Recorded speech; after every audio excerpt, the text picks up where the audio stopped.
गुरु रू प्यारी साध संगत जी, वाहिगुरु जी का खालसा वाहिगुरु जी की फतेह। भाई साहब भाई वीर सिंह जी की एक अमोलक रचना है श्री गुरु हरगोबिंद साहिब जी महाराज दे जीवन प्रसंग। आओ उसका अगला हिस्सा श्रवण करने की कोशिश करिए जी। 27वां है भाई माधो जी। पहला कांड प्राहुणा। दिन आथण नाल ही काली घटा उत्तर वालों चढ़ आई। कुछ बूंदा बांदी शुरू हो गई। आ लो मोले धार मी वसन लग गया। रात एहो जी काली हो गई कि हथ पर हथ मारिया नहीं दिसता।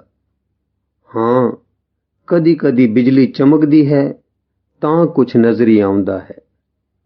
इस कुप हनेरी रात विच एक आदमी बुचक्का जिहा चुकी तुरया जांदा है।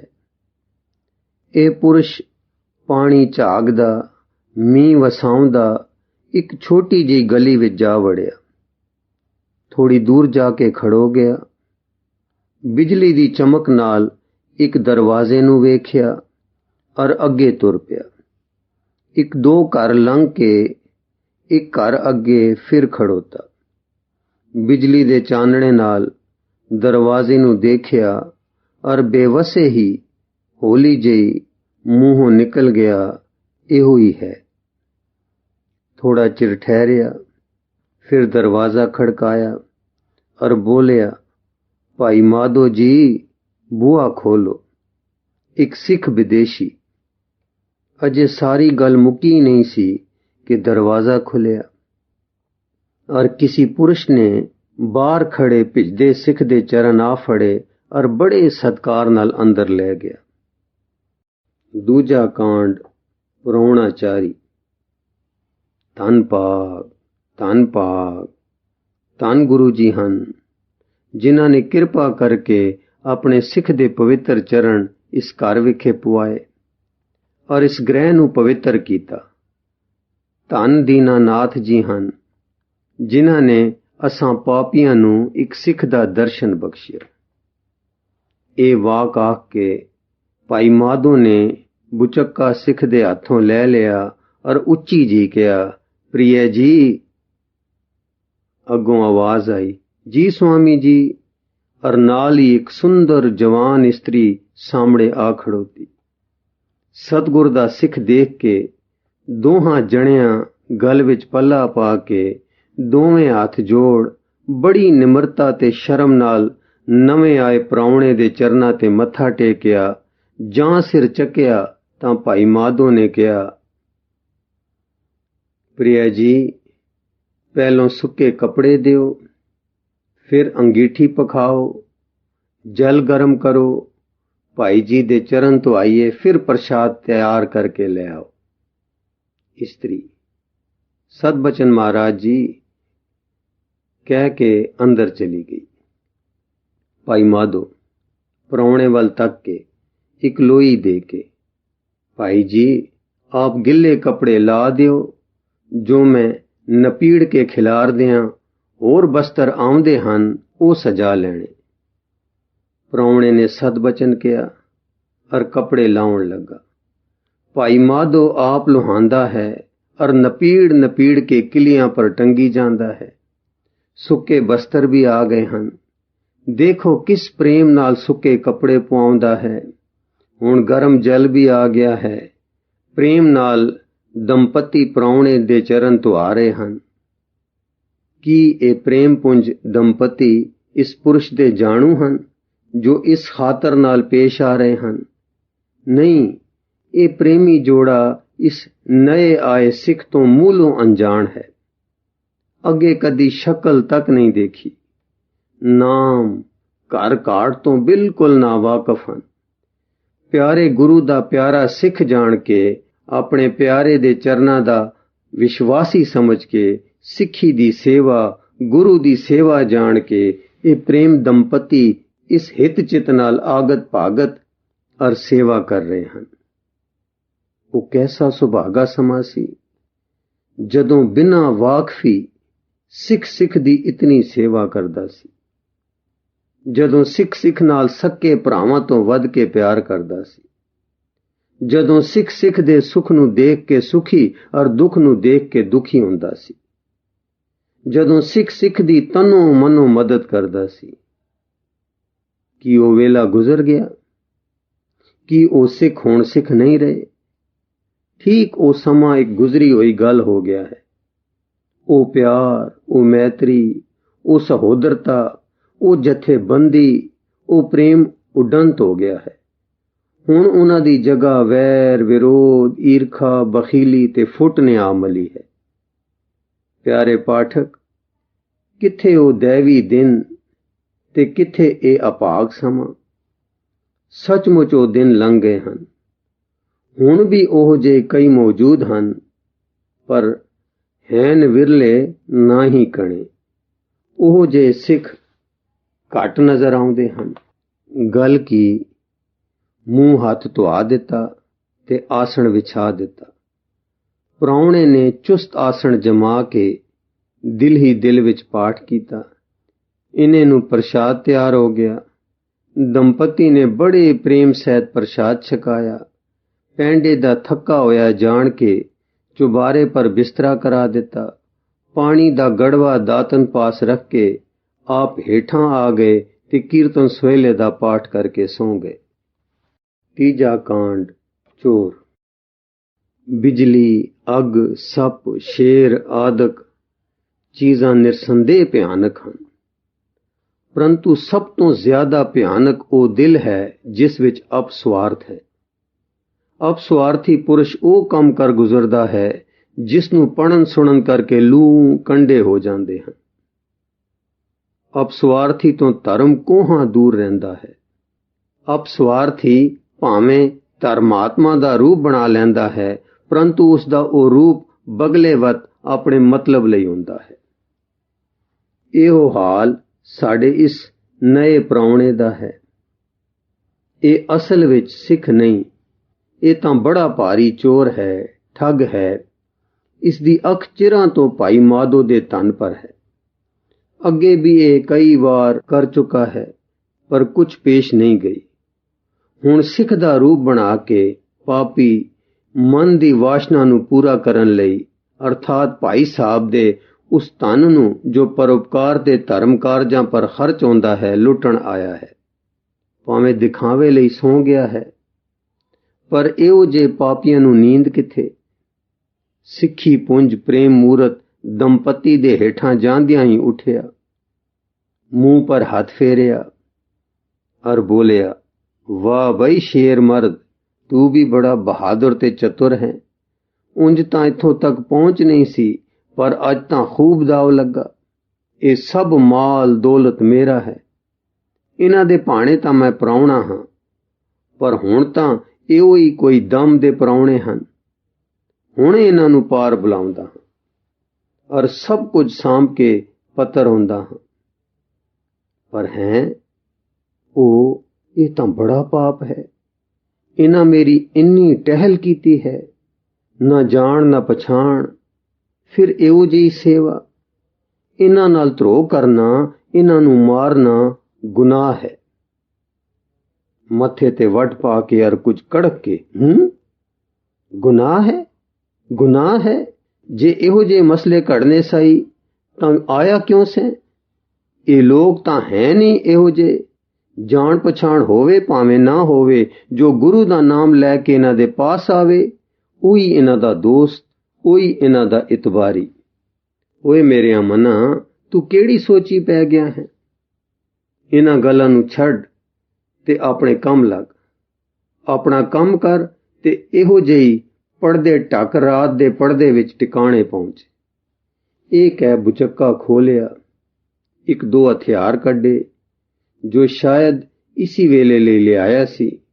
ਚਾਰੇ ਪਾਸੇ ਵੇਖ ਚੰਗੀ ਤਰ੍ਹਾਂ ਸਾਵਧਾਨ ਹੋ ਕੇ ਪੌੜੀਆਂ ਤੋਂ ਹੇਠ ਉਤਰਿਆ। ਜਾਂ ਡਿਊਟੀ ਵਿੱਚ ਆਇਆ ਤਾਂ ਦਰਵਾਜ਼ਾ ਬੰਦ ਸੀ। ਲੱਗਾ ਅੜਕੇ ਦੇ ਕੇ ਖੋਲਣ। ਬਥੇਰੇ ਇਟਣ ਪਿੱਟਣ ਕੀਤੇ, ਬਥੇਰਾ ਜ਼ੋਰ ਲਾਇਆ, ਪਰ ਦਰਵਾਜ਼ਾ ਨਾ ਹੀ ਖੁੱਲਿਆ ਔਰ ਨਾ ਹੀ ਟੁੱਟਾ। ਹੋਰ ਕੋਈ ਰਾਹ ਢੂੰਡਿਆ, ਪਰ ਉੱਥੋਂ ਵੀ ਨਿਰਾਸਤਾ ਹੋਈ। ਸਾਰੀ ਰਾਤ ਇਸੀ ਕੋਸ਼ਿਸ਼ ਵਿੱਚ ਗੁਜ਼ਾਰੀ। इन्हें नूं घड़ियाली ने 4 वजाए।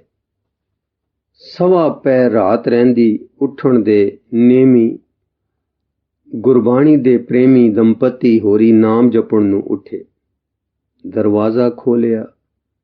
पित्तां दा खड़ाक सुण के सारे रात दे अक्के थक्के चोर ने सिर ते हथ मारिया। हर हाय किस्मत कह के चुबारे वल उठ नठा। छेती छेती हथियार पत्ता साम मंजे ते निसल हो कुराटे लैण लग पिया। चौथा कांड विदायगी। अमृत वेला कुछ कुदरती ही शांत ते आनंददायक हुंदा है। इस वेले अकाल पुरख दे प्यारे शरीरक क्रिया अर्थात नींद नूं पूरा करके प्यारे दे चरनां विच लीन होए अभेदता दी मौज लुटदे ते अपने आप विच प्यारे दे दर्शन दा आनंद लैंदे हन।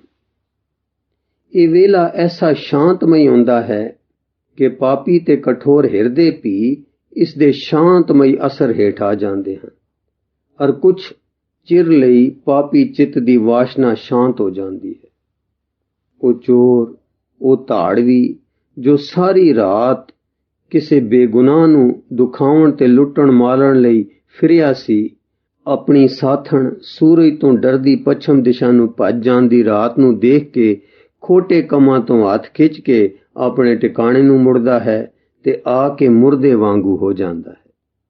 ਇਹੋ ਹਾਲ ਸਾਡੇ ਸਿੱਖਾਂ ਦੇ ਭੇਸ ਵਿੱਚ ਆਏ ਚੋਰ ਪ੍ਰਾਹੁਣੇ ਦਾ ਹੈ। ਇਹ ਅੰਮ੍ਰਿਤਦਾਇਕ ਅੰਮ੍ਰਿਤ ਵੇਲਾ ਜਿੱਧਰ ਭਾਈ ਮਾਧੋ ਜੀ ਤੇ ਉਸਦੀ ਅਰਧੰਗੀ ਨੂੰ ਅੰਮ੍ਰਿਤ ਦੇ ਰਿਹਾ ਹੈ, ਉਧਰ ਸਾਰੀ ਰਾਤ ਦੇ ਅੱਕੇ ਥੱਕੇ ਚੋਰ ਨੂੰ ਵੀ ਆਪਣੇ ਸੁਖਦਾਇਕ ਸੁਭਾਅ ਅਨੁਸਾਰ ਸੁਖ ਦੇ ਰਿਹਾ ਹੈ। ਅਰਥਾਤ ਇਹ ਚੋਰ ਵੀ ਆਪਣੀ ਨਾਕਾਮਯਾਬੀ ਪਰ ਖਿਆਲ ਕਰਦਾ ਤੇ ਕੋਈ ਹੋਰ ਦਾਉ ਲਾਉਣ ਦੇ ਮਨਸੂਬੇ ਬੰਦਾ ਸੌਂ ਗਿਆ ਹੈ। ਬਹੁਰੂਪੀ ਸਮਾਂ ਜੋ ਘੜੀ ਘੜੀ ਰੂਪ ਵਟਾਉਣ ਦਾ ਆਦੀ ਹੈ, ਆਪਣੇ ਕਾਲੇ ਤੇ ਡਰਾਵਣੇ ਰੂਪ ਨੂੰ ਕੁਝ ਚਿਰ ਲਈ ਤਿਆਗ ਕੇ ਮੈਲੇ ਜਿਹੇ ਰੂਪ ਦਾ ਬਣ ਬੈਠਾ ਹੈ। ਲੋਕੀ ਇਸ ਰੂਪ ਨੂੰ ਪਉ ਫੁਟਾਲਾ ਕਹਿੰਦੇ ਹਨ। ਪੰਛੀ ਆਪਣੇ ਆਪਣੇ ਆਲਣਿਆਂ ਵਿੱਚ ਜਾਗ ਬੈਠੇ ਹਨ ਤੇ ਆਪਣੀ ਆਪਣੀ ਬੋਲੀ ਵਿੱਚ ਸਿਰਜਣਹਾਰ ਵਾਹਿਗੁਰੂ ਦੇ ਮਿੱਠੇ ਮਿੱਠੇ ਗੀਤ ਗਾ ਰਹੇ ਹਨ। ਜਾਂ ਮਾਇਆ ਮਦ ਵਿੱਚ ਮੱਤੇ ਤਨ ਸੁਖ ਹੱਡ ਰੱਖ ਬੇਫਿਕਰ ਸੁੱਤੇ ਪਏ ਸਰਬ ਓਪਰੀ ਕਹਿਲਾਉਣ ਵਾਲੇ ਮਨੁੱਖਾਂ ਨੂੰ ਇਹ ਸ਼ਬਦ ਸੁਣਾ ਕੇ ਜਗਾ ਰਹੇ ਹਨ। ਤਿਲੰਗ ਮਹੱਲਾ 9। ਜਾਗ ਲਿਹੋ ਰੇ ਮਨਾ ਜਾਗ ਲਿਹੋ, ਕਹਾਂ ਗਾਫਲ ਸੋਇਆ। ਜੋ ਤਨ ਉਪਜਿਆ ਸੰਗ ਹੀ, ਸੋ ਵੀ ਸੰਗ ਨਾ ਹੋਇਆ। ਰਹਾਓ। ਮਾਤ ਪਿਤਾ ਸੁਤ ਬੰਦ ਜਨ, हित जांस्यों कीना। जियो छुट्यो जब देह ते डार अगन में दीना। जीवत लो व्यवहार है जग को तुम जानो। नानक हर गुण गाए ले सब सुफन समानो। दिन दे बादशाह सूरज देव भी अपनी तेजस्वी किरणा दे तीखण बाण मारदे होए पूरब वालों निकल आए हैं। कुदरत दे नेमी रागी अपनी अपनी सुरीली ते मिठियां रागनी आलाप के पेट जालम दे धंधे लई खिंड पुंड गए हैं। इस वेले भाई माधो जी जिन्हां दी बिरती 8 पैर एक रस जुड़ी रहंदी सी, 4 घड़ियां नितनेम करके जगत दे धंधे निभाउण लई होर काम काज वल लगे। भाई माधो दी इस्त्री नूं फुल बूटियां दा बहुत शौक सी। इसने कुछ बूटे लाए होए सन जो उपर कोठे पर पए सन। ਇਹ ਰੋਜ਼ ਸਵੇਰੇ ਇਹਨਾਂ ਨੂੰ ਪਾਣੀ ਸਿੰਚਦੀ ਤੇ ਬੇਪਰਵਾਹ ਹਵਾ ਦੇ ਹੱਥੋਂ ਖਿੰਡੇ ਵਿਗੜੇ ਬੂਟਿਆਂ ਨੂੰ ਸਵਾਰਦੀ ਹੁੰਦੀ ਸੀ। ਹੁਣ ਆਪਣੇ ਨੇਮ ਅਨੁਸਾਰ ਜਦ ਇਹ ਨੇਮੀ ਤ੍ਰੀਮਤ ਆਪਣੇ ਪਿਆਰੇ ਬੂਟਿਆਂ ਨੂੰ ਸਿੰਜਣ ਲਈ ਗਈ ਤਾਂ ਪ੍ਰਾਹੁਣੇ ਸਿੱਖ ਨੂੰ ਕੂਕ ਸੁੱਤਾ ਪਿਆ ਵੇਖਿਆ। ਚਿੱਤ ਵਿੱਚ ਹੈਰਾਨ ਹੋਈ। ਜਾਂ ਆਪਣਾ ਕੰਮ ਕਰਕੇ ਹੇਠਾਂ ਆਈ ਤਾਂ ਹੱਥ ਜੋੜ ਕੇ ਆਪਣੇ ਪ੍ਰਾਣਪਤੀ ਮਾਧੋ ਜੀ ਨੂੰ ਇਉਂ ਕਹਿਣ ਲੱਗੀ। ਇਸਤਰੀ, ਮਹਾਰਾਜ ਜੀ, ਭਾਈ ਜੀ ਹੁਣ ਤੱਕ ਸੁੱਤੇ ਪਏ ਹਨ। ਭਾਈ ਮਾਧੋ, ਪ੍ਰਿਆ ਜੀ, ਭਾਈ ਜੀ ਪੈਂਡਾ ਕਰਕੇ ਆਏ ਹਨ, ਥੱਕੇ ਹੋਏ ਹਨ, ਇਸ ਕਰਕੇ ਹੁਣ ਤੱਕ ਸੁੱਤੇ ਪਏ ਹਨ। ਇਸਤਰੀ, ਆਪ ਦੀ ਆਗਿਆ ਸੱਤ ਹੈ, ਪਰ ਮੇਰੇ ਮਨ ਵਿੱਚ ਬੱਦੋ ਬੱਦੀ ਸੰਸਾ ਉੱਠਦਾ ਹੈ कि नेम दे पक्के सिख नेम कदी नहीं कुसाया करदे। की जानिए थकान ही इतना है कि रोज दे नेम पर परबल पै गया है, जां अजे सिੱਖੀ मंडल विच कदम ही नहीं तरिया। की करां, इहो जे संसे फुर रहे ਹਨ। भाई माधो, वाहिगुरु किरपा करे, जरा अंदर कंगी मारो। इहो जे फुरने सानू नहीं फुरने चाहिए, किते अभिमान लुक के अंदर ना वड़ जाए। स्त्री पैरां ते सिर रख के, महाराज जी बख्श लो, मैं भुल गई हाँ, स्वामी जी भुल माफ करो। भाई माधो उठा के ते प्यार नाल, प्रिय जी आओ गुरु महाराज जी अगे अरदास करिए, जो ए आप किरपा करके साडे मनां विच निवास करन ते साडी भुल चुक बख्शण। ਇਹ ਕਹਿ ਕੇ दंपति गल विच पल्ला पा के खड़ो गए ते इस प्रकार बेनती की। हे दीनानाथ, घट घट दे जानन हारे, हे पतत पावन गुरु गरीब निवाज जी, असी भुलण हार जीव हर घड़ी भुलदे हां। हे सच्चे पातशाह जी, किरपा करो साडे चित्तां विचों आप अभिमान दूर करो ते अपने पवित्र चरनां दा प्रेम साडे हिरदियां विच वसाओ। हे बख्शिंद, हे बिरद पालक, अपना बिरद जान के साडे अवगुण खिमा करो ते अपनी दैवी इच्छा अनुसार दासां नूं सिੱਖੀ सिदक निम्रता सहत बख्शो। ਇਹ ਕਹਿ ਕੇ ਦੋਵਾਂ ਨੇ ਮੱਥਾ ਟੇਕਿਆ। ਜਾਂ ਸਿਰ ਚੁੱਕੇ ਤਾਂ ਦੋਹਾਂ ਦੀਆਂ ਅੱਖਾਂ ਜਲ ਪੂਰਤ ਸਨ। इन्हें नूं पराउणे दी भी अख खुली, धुप्पां चढ़ियां देख के घबराया और बुचक्का संभाल के हेठां उतरिया और भाई माधो नूं कहण लगा, भाई जी आग्या दिओ, चलदा हां। अगों प्रेम पुंज भाई जी ने चरण फड़ लए और अधीनगी नाल कहा, भाई माधो जी, महाराज जी किरपा करो, कुछ दिन इत्थे रह के निहाल करो। ये घर बार सब आपदा है, मैं सेवक हाँ, दास ते दया करो ते कुछ समा टिको। सानू पापियां नू गुरु के सिखां दे दर्शन किथों। प्रावणा, ये सब आप दी किरपा है, मैनू जरूरी काम है, मैं होर नहीं ठहर सकदा। भाई माधो, अज दा दिन तां जरूर ही टिको। कल आप थके आए हो, अज इकट्ठे गुरु कियां कहानियां करांगे, इस दास दी अभिलाखा है। प्रावणा, जी नहीं, तुसी घड़ी घड़ी ना कहो, मैं जरूर जाना है।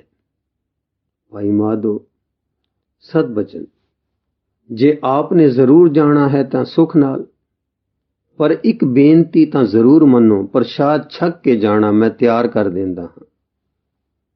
प्रावणा, मैनू देर होंदी है, तुसी मैनू जान दिओ। भाई माधो झटपट ही तैयार हो जाता है, आप थोड़ा को चिर अटको। ये कह के भाई माधो ने बुचक्का प्रावणे दे हाथों ले लिया अते अंदर जाके स्त्री नूं छेती प्रसाद तैयार करन नूं कहा। अगों स्त्री ने कहा, घ्यो घर थोड़ा है, आप किरपा करके होर घ्यो हट्टी तो ले आओ ताकि रस्ते लई भी प्रसादे पका दियां। ਇਹ सुन के भाई माधो तां घ्यो लैण चला गया ते प्राहुणा अंदर मंजे पर बैठ गया। पंजवां कांड, खून। जां भाई माधो घ्यो लैके घर नूं तुरिया आउंदा सी, की देखदा है कि प्राहुणा बुचक्का चुक्की छेती छेती तुरिया जांदा है। भाई माधो ने सोचिया कि भावें मैनू चिर हो गया है ते प्राहुणा तंग पै के तुर चलिया है।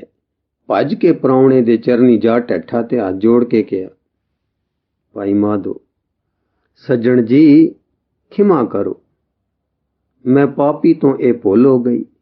आप जरूर तंग पै के चले आए होने हो, बख्शो और कृपा करके प्रसाद छक के जाओ। भाई जी नूं अचानक देख के पहला तां प्राहुणा घबराया, चेहरे ते हवाइयां उड़ियां, भज जाना चाहया, पर भाई माधो ने इहो जिहा पल्ला फड़िया जो छोड़े ही ना। ਬਥੇਰੇ ਹੀਲੇ ਕੀਤੇ, ਜ਼ਰੂਰੀ ਕੰਮ ਤੇ ਚਿਰ ਹੋ ਜਾਣ ਦੇ ਬਹਾਨੇ ਡਾਏ, ਪਰ ਭਾਈ ਮਾਧੋ ਨੇ ਇੱਕ ਨਾ ਸੁਣੀ। ਘੜੀ ਘੜੀ ਪੈਰ ਫੜੇ, ਹੱਥ ਜੋੜੇ ਤੇ ਕਹੇ ਕਿ ਭਰੇ ਘਰ ਵਿੱਚੋਂ ਇੱਕ ਸਿੱਖ ਭੁੱਖਾ ਟੁਰੇ, ਤ੍ਰਿਗ ਜਨਮ ਹੈ ਮੇਰਾ। ਪ੍ਰਾਹੁਣਾ ਜਾਏ ਨਹੀਂ, ਭਾਈ ਮਾਧੋ ਛੋੜੇ ਨਹੀਂ। ਇਹ ਖਿੱਚਾ ਖਿੱਚ ਦੇਖ ਕੇ ਲੋਕ ਇਕੱਠੇ ਹੋ ਗਏ। ਸਭ ਨੇ ਕਿਹਾ, ਭਾਈ ਜਦ ਇਹ ਇੰਨੀ ਖਿੱਚ ਕਰਦਾ ਹੈ ਤਾਂ ਕੀ ਹੋਇਆ, ਤੂੰ ਹੀ 2 ਘੜੀਆਂ ਪਿੱਛੋਂ ਚਲਾ ਜਾਵੀਂ, ਪ੍ਰਸ਼ਾਦ ਛਕ ਜਾ। ਹੁਣ ਪ੍ਰਾਹੁਣੇ ਨੂੰ ਕੋਈ ਗੱਲ ਨਾ ਸੁੱਝੀ, ਚੁੱਪ ਕੇ ਭਾਈ ਮਾਧੋ ਨਾਲ ਹੋ ਤੁਰਿਆ। ਜਾਂ ਘਰ ਦੀ ਡਿਉਢੀ ਵਿੱਚ ਆਏ ਤਾਂ ਛੜੰਗ ਦੀ ਆਵਾਜ਼ ਆਈ। ਭਾਈ ਮਾਧੋ ਪਿੱਛੇ ਪਰਤਿਆ ਤਾਂ ਕੀ ਵੇਖਦਾ ਹੈ ਕਿ ਇੱਕ ਪੋਟਲੀ ਜਿਹੀ ਹੇਠਾਂ ਪਈ ਹੈ ਔਰ ਪ੍ਰਾਹੁਣਾ ਖੜਾ ਕੰਬੀ ਜਾਂਦਾ ਹੈ। ਭਾਈ ਮਾਧੋ ਨੇ ਪੋਟਲੀ ਉਸਦੇ ਹੱਥ ਫੜਾਈ ਔਰ ਕਿਹਾ, ਭਾਈ ਸਾਹਿਬ ਡਰੋ ਨਹੀਂ, ਇਹ ਘਰ ਗੁਰੂ ਔਰ ਗੁਰਸਿੱਖਾਂ ਦੇ ਅਰਪਣ ਹੈ। ਇਹ ਸੁਣਦਿਆਂ ਹੀ ਪ੍ਰਾਹੁਣਾ ਮੂੰਹ ਪਰਨੇ ਡਿੱਗਾ ਤੇ ਸਿਰ ਭਾਈ ਮਾਧੋ ਦੇ ਚਰਨਾਂ ਪਰ ਰੱਖ ਕੇ ਢਾਹ ਮਾਰ ਮਾਰ ਕੇ ਰੁੰਨਾ ਔਰ ਕਗਿਆਏ ਹੋਏ ਗੱਲੇ ਵਿੱਚੋਂ ਬੋਲਿਆ, ਵਾਸਤੇ ਆਪਣੇ ਗੁਰੂ ਦੇ ਰੱਖ ਲੈ। ਜਾਂ ਭਾਈ ਮਾਧੋ ਨੇ ਅੰਦਰ ਨਜ਼ਰ ਮਾਰੀ ਤਾਂ ਕੀ ਦੇਖਦਾ ਹੈ ਕਿ ਧਰਤੀ ਪਰ ਲਹੂ ਹੈ ਔਰ ਇਸਤਰੀ ਟੁਕੜੇ ਟੁਕੜੇ ਹੋਈ ਪਈ ਹੈ। ਦੇਖ ਕੇ ਬੇਵਸੇ ਹੀ ਮੂੰਹੋਂ ਵਾਹਿਗੁਰੂ ਨਿਕਲ ਗਏ ਤੇ ਪ੍ਰਾਹੁਣੇ ਨੂੰ ਉਠਾ ਕੇ ਕਹਿਣ ਲੱਗਾ, ਹੁਣ ਤੁਸੀਂ ਕੋਈ ਫਿਕਰ ਨਾ ਕਰੋ, ਗੁਰੂ ਦਾ ਭਾਣਾ ਹੀ ਇਸ ਤਰ੍ਹਾਂ ਸੀ। ਆਓ ਪ੍ਰਸ਼ਾਦ ਛਕੋ ਤਾਂ ਕਿ ਤੁਹਾਨੂੰ ਚਿਰ ਨਾ ਹੋਵੇ। ਕਾਂਡ 6ਵਾਂ। ਪਛਤਾਵਾ। ਹਾਏ, ਮੈਂ ਸ਼ਹਿਰੋਂ ਨਿਕਲ ਕੇ ਜੰਗਲ ਵਿੱਚ ਆਇਆ ਸਾਂ, ਪਰ ਇਹ ਜੰਗਲ ਵੀ ਮੈਨੂੰ ਖਾਣ ਨੂੰ ਪੈਂਦਾ ਹੈ। ਮੈਂ ਕਈ ਡਾਕੇ ਮਾਰੇ, ਕਈ ਬੇਗੁਨਾਹ ਮਰਦ ਬੱਚੇ ਤੇ ਤੀਵੀਆਂ ਕੋਈਆਂ, ਪਰ ਕਦੀ ਪਰਵਾਹ ਨਾ ਕੀਤੀ। ਖਬਰੇ ਮੈਨੂੰ ਕੀ ਹੋ ਗਿਆ ਹੈ, ਚਿੱਤ ਨਹੀਂ ਠਹਿਰਦਾ। ਹਾਏ, ਮੈਂ ਕੀ ਕਰਾਂ। ਉਹਨਾਂ ਮੇਰੀ ਕਿੱਡੀ ਖਾਤਰ ਕੀਤੀ, ਕਿਸ ਪ੍ਰੇਮ ਨਾਲ ਮੇਰੇ ਭ੍ਰਿਸ਼ਟ ਪੈਰ ਆਪਣੇ ਕੋਮਲ ਹੱਥਾਂ ਨਾਲ ਮਲ ਮਲ ਕੇ ਧੋਤੇ, ਕਿਸ ਪਿਆਰ ਨਾਲ ਰੋਟੀ ਖਵਾਈ, ਕਿਸ ਮੁਹੱਬਤ ਨਾਲ ਮੁੱਠੀਆਂ ਭਰੀਆਂ। ਹਾਏ, ਮੈਂ ਇੱਕ ਨਾ ਜਾਤੀ ਠੱਗ ਪੈਸੇ ਪਿੱਛੇ ਇਹੋ ਜਿਹਾ ਅਧਰਮ ਕੀਤਾ। ਮੈਨੂੰ ਨਰਕ ਵੀ ਨਹੀਂ ਚੱਲਣ ਲੱਗੇ। ਹਾਏ, ਉਹ ਪ੍ਰੇਮ ਪੁੰਜ ਧਰਮ ਮੂਰਤ ਮੇਰੇ ਸਾਹਮਣੇ ਆ ਗਈ ਹੈ।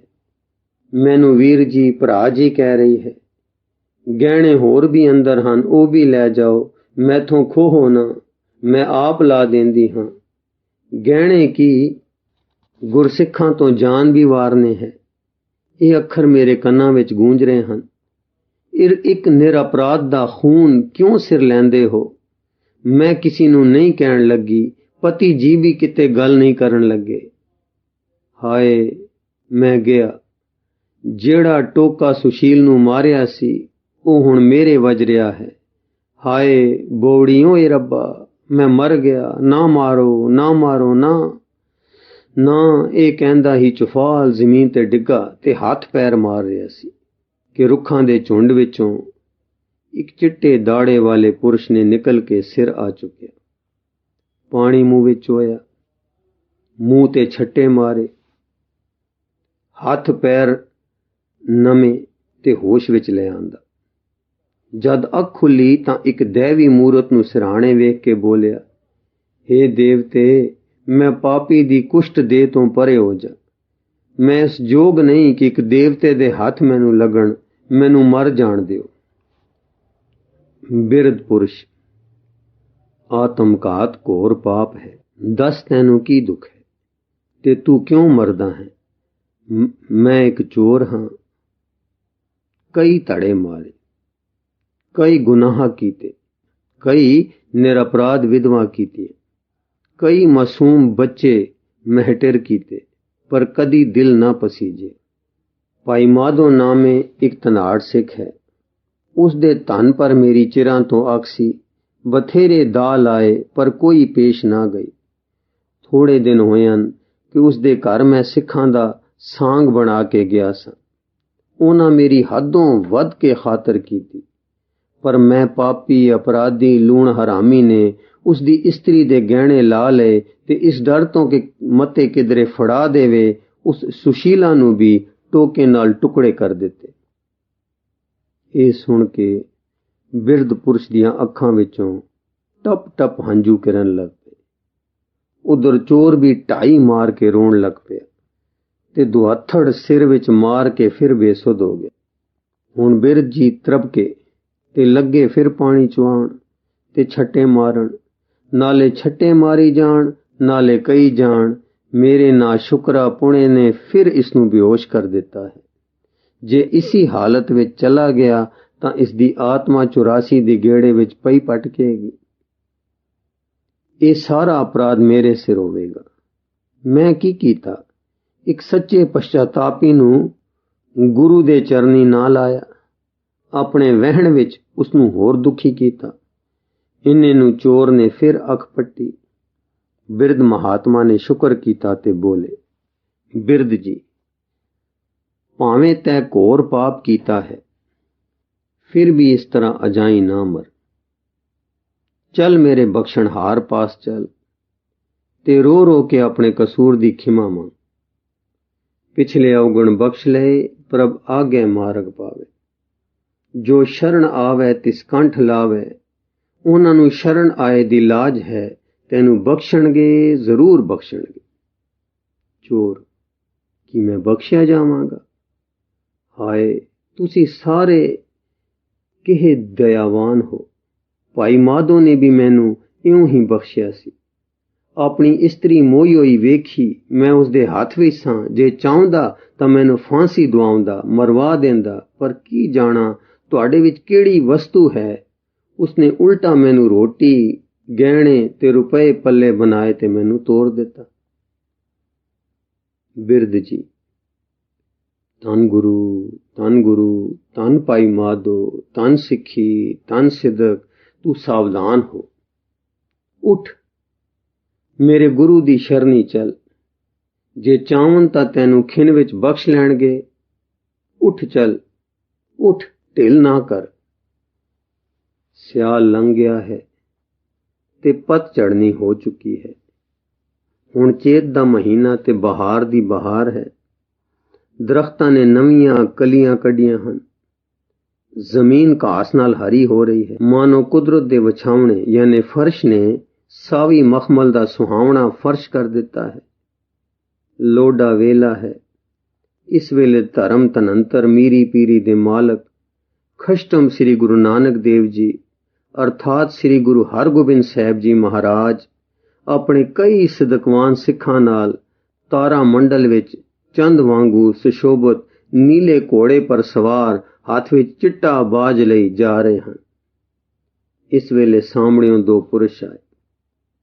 एक तां बिरध है ते दूजा गबरू। बिरध ने आके चरना पर मत्था टेकिया, पर जवान रोंदा बख्श लो रख लो कहंदा श्री गुरु जी दे घोड़े दे पैरां विच चुफाल डिगा। 7वां कांड, बख्शिश। प्यारे पाठक, ये ओह चोर है जिसने भाई माधो जी दी अर्धंगी नू गहणे दे लालच पिछे वड़ दिता सी ते जिसनू सिदक पुंज परोपकारी बिरध भाई जी गुरचरना विच लियाए हैं। भाई माधो दे सिदक ने इस अधम धाड़वी पर ओ असर कीता है कि रोई जांदा है ते कही जांदा है, हे पतित पावन, मैं पापी अधम नीच हां, मैनू घोड़े दे पैरां विच चिथ के मारो। हे बख्शणहार, मेरा कर्म बख्शण जोग नहीं, पर आप दे दरों कदी कोई निराश नहीं गया। हे दीनानाथ, रख लो बख्श लो बख्श लो। गुरु साहब ने हुक्म कीता, इसनू उठाओ। पुछया, पुरशा दस तू की मंद कर्म कीता है। इस पर चोर ने सिख बन के जान दी, भाई माधो जी दी सिखणी नू मारने दी ते भाई माधो दी गहणे दे के तोरन दी सारी विथ्या रो रो के सुनाई ते रोंदा फिर महाराज दे अगे टह पिया। जद महाराज ने यह गल सुनी, नेत्र बंद कर लिए। बोले धन श्री गुरु नानक देव जी, धन सिक्खी, धन भाई माधो, धन तिस दी अर्धंगी, हे सिदक वाली पुत्री, निहाल कल्याण तेरा गुर चरना विच वासा। इन्हें नूं किसी ने कहा कि महाराज जी, भाई माधो भी संगत समेत चरना विच आ रहा है। ये सुन के महाराज झट कोड़े तो उतर खलोते, बाज भी उत्थे ही रहा ते संगत नूं अगवाऊ हो मिले। अगे संगत ये शब्द गाउंदी आ रही सी, दर्शन देख जीवां गुर तेरा, पूरन कर्म होए प्रभ मेरा। यह बिनंती सुन प्रभ मेरे, दे नाम कर अपने चेहरे रहाओ। अपनी शरण राख प्रभ दाते, गुर प्रसाद किने विरले जाते। सुनो बिनो प्रभ मेरे मीता, चरण कमल वसै मेरे चीता। नानक एक करे अरदास, विसर नाई पूरन गुणदास। इधर शब्द दा भोग पिया, उधर सतगुरु जी ने भाई माधो नूं गल नाल जा लाया। क्या ही आश्चर्य कौतक है। सिख जल पूरत अखां नाल चरना पर डिगदा है। गुरु के नाम रस विच आए होए वधेरे घुट के जफी पाउंदे हन ते मुखों आखदे हन, धन श्री गुरु नानक देव जी, धन सिक्खी, धन सिक्खी, धन सिक्खी। धन भाई माधो, तू सिदक निभाया, सिख नूं मेरा रूप जाता, निहाल निहाल। आहा, क्या ही अद्भुत दृश्य है, क्या ही प्रेम है, क्या ही बिरत दी लाज है। इस वेले सिख ते गुरु एक रूप हो रहे हैं। सिख इतनी दात पा के किरतारत हो रहा है, गुरु सिख दे सिदक भरोसे पर गदगद हन। क्या ही आश्चर्य ते अकह कौतुक है। गल की जद इस तरह प्रेम दे समुंदर ठाठा मार के कुछ शांत होया, तां भाई माधो ने चरना पर मत्था टेकिया ते गुरु साहब जी ने कहा, भाई माधो तू उस वेले की कीता। भाई माधो, हे कट कट दे जानन हारे, तेरियां तू ही जाने। ना मैं कुछ हां ते ना मैं कुछ कीता, जो तुसां करवाया सो मैं कीता। गुरु साहब जी ने चोर नूं धीरे दिता, संगत सणे गुरुद्वारे नूं आए, दूजी पलक दीवान कीता ते शरण आए नूं जो शरण आवे तिस कंठ लावे। ये बिरत स्वामी संधा दे वाक अनुसार बख्शिया ते संगत विच मिलाया। ओही चोर पिछों एक उपकारी सिख होया। इस पर थाए भाई गुरदास जी ने क्या है, गुण किए गुण सब को करे कृपा निधान, अवगुण किए गुण तोहे बन आयो है। गुण किए गुण सब को करे कृपा निधान, अवगुण किए गुण तोहे बन आयो है। गुरु रू प्यारी साध संगत जी, इस लिखत दा अगला हिस्सा आप जी नूं अगे पढ़ के सरवण कराउण दी कोशिश करांगे जी। वाहिगुरू जी का खालसा, वाहिगुरू जी की फतेह।